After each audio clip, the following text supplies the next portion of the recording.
Don't go in the barn at night. I learned the hard way. I grew up on a farm, and like most kids in rural areas, I had chores, feeding the animals, checking the fences, cleaning out the barn, stuff like that. Our barn was old, built by my grandfather, and it always felt off. The kind of place you don't want to be alone in for too long. One summer evening, when I was around 14, my dad asked me to bring in the tools he'd left in the barn. The sun had just set, and the inside of the barn was drenched in deep orange light, the kind that makes shadows stretch unnaturally. As I stepped inside, the air felt heavier, like the space itself was pressing in on me. I ignored it, walking toward the tool bench near the back.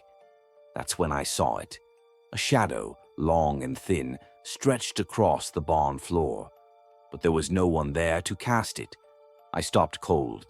My mind tried to rationalize it. Maybe it was a trick of the light, maybe a tree outside. But the barn doors were shut, and there was no wind. Then it moved, not like a flicker or a trick of the eye. It shifted, dragging itself across the wooden planks, slow and deliberate. I could hear my own breathing now, shallow and fast. Every instinct in my body screamed at me to run, but I was frozen, watching as the shadow stood up. It didn't rise like a person. It peeled itself off the floor, like it had been flattened and was now reforming into something tall and wrong.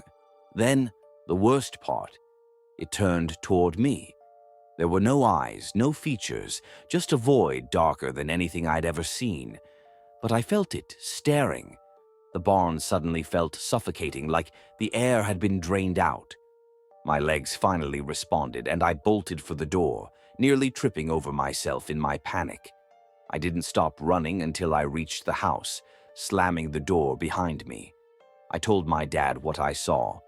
He didn't say anything for a long time, just looked out the window toward the barn.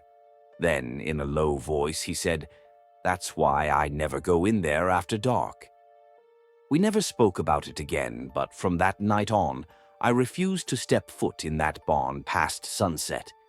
And even now, years later, when I drive past that old abandoned farm, I swear, I still see something move inside.